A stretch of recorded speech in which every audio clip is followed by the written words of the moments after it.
So guys, nandito nga pala ulit ako sa may batuhan at si Bas nga po yun yung pagkakaiba sa information na bato na alon na eh, hindi na ano siya bato. Ang lambot lang kasi ng pagkabato, kala mo yung uli niya nagtigas lang. Kung nakikita nyo, tas balik tayo dito sa ano, kakabulol na pati. Balik tayo dito sa may box na gawa ng alon kasi walang tubig, diba? Dito wala na masyado dito, pero dyan wala na kalsada, diba guys? Ganda. At natin partida nakapaa.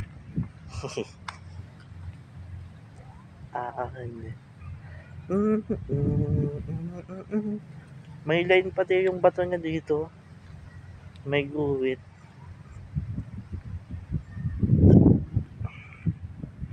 Dito medyo pangit na dito yung formation niya, pero siwa pa din. Kaya lang may mga shell na nakasingit para mga talaba na maliliit.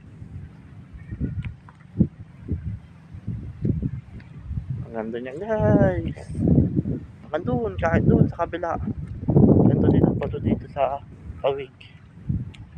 Tanda lang tayo, baka tayo ay masiwa sa paa.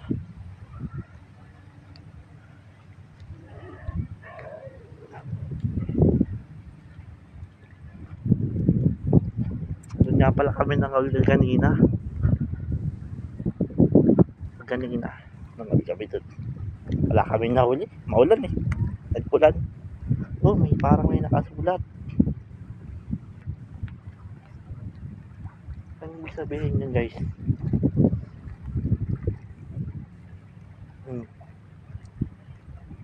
Sulat ba ito ng tao?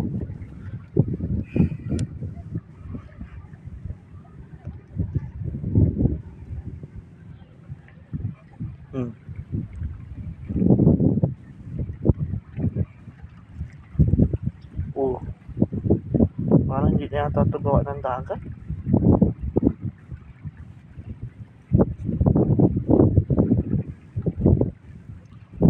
Grabe na information ng bato.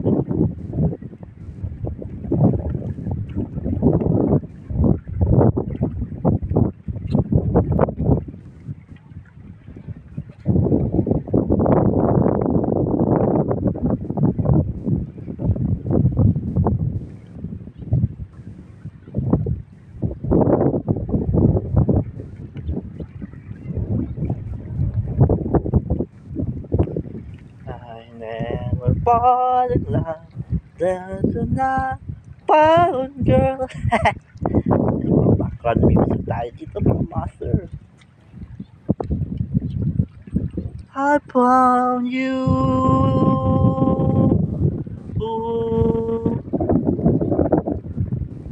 I will never fall in love, there's not found girl.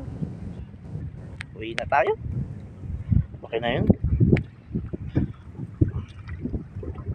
Ay, daan kabila lang.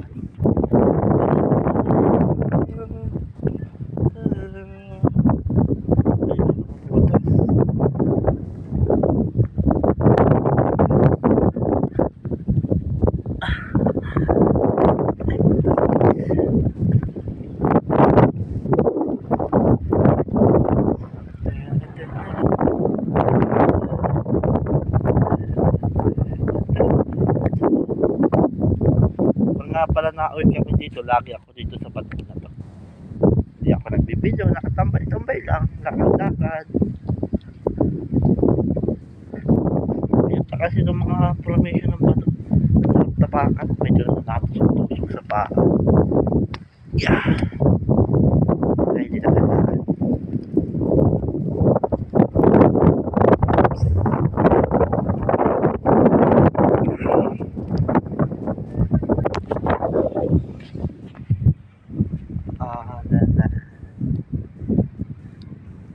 Nga pala is Salvacion Panganiban.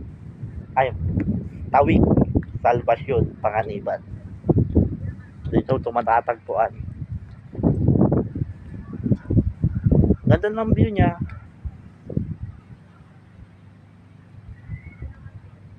Simple lang yung pagkaano niya pero astig. Gawa lang siya ng alon.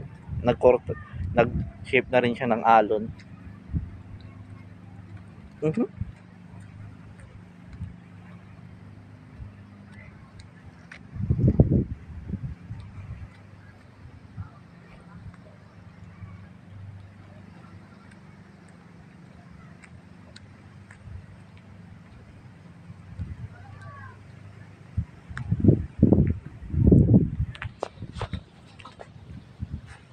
The rock wave.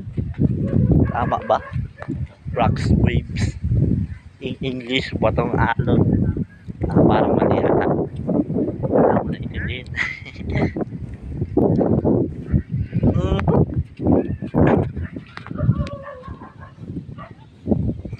I found you.